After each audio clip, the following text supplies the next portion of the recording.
என்ன பாசே இதாங்க இந்த மாதிரி இருக்கு மாட்டு கொஞ்சம் பில்லு கொடுக்கலான்ட்டு. ஓஹோ எப்பன் எப்ப வளைச்சு பிடிக்க.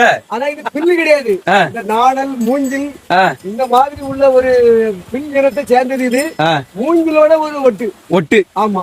ஆனா இது உயரத்தை போய் எவ்வளவு வளர்ந்துருக்கு நீ. ஏன்னா நிறைய நிக்கணும். இதை அறுத்து போட்டாலே மாடு ஒரு செழிப்பா திங்க முடியாது. ஆத்துக்குள்ள நிக்கு சூப்பரா தெரியும் மாடு. இது மாட்டுக்கு ஏத்த தீவனம். வளைச்சு கொடுத்தானே.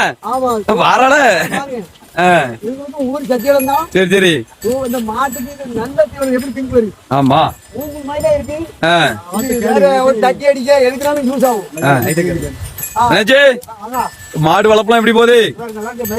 மைதா வருமானம் எப்படி மாடு வளர்த்தா? சரி சரி சரி சரி. ஆனா மத்தியானத்துக்கு அப்புறம் மேய்க்கணும் மேல கட்டு வந்து நல்ல வருமானம் கிடைக்கும்.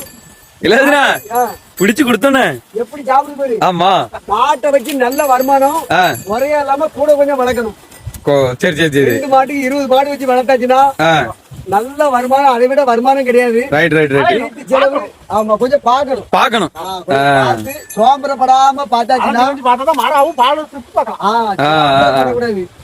நல்லா அங்கன பில்லு எடுத்து போட்டாச்சுன்னா தாமரை ஆத்து ஓரமா மேயும். நல்லா நல்லா சாப்பிட்டு நல்லா பால் கொடுக்கும். நல்ல வருமானம். வேற யார்ட்டையும் வேலைக்கு போக வேண்டிய அவசியம் கிடையாது. Right right right. ஒரு படிச்சவனுக்குள்ள சம்பளம் கிடைக்கும்.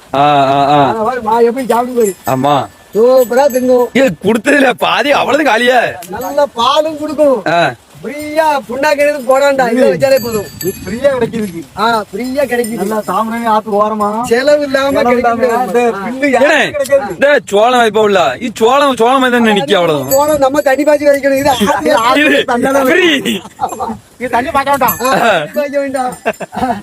நல்ல சாப்பிட்டு அது காணாவே பால் நமக்கு கண்ணுட்டி போய் மிச்சது நமக்கு தந்துரும். ரைட்டு. கண்ணுட்டிக்கும் வயிறு நிறையும். நமக்கும் வயிறார பால் தரும். சரிண்ணே. சரி அண்ணாச்சி அப்போ வாரோம்.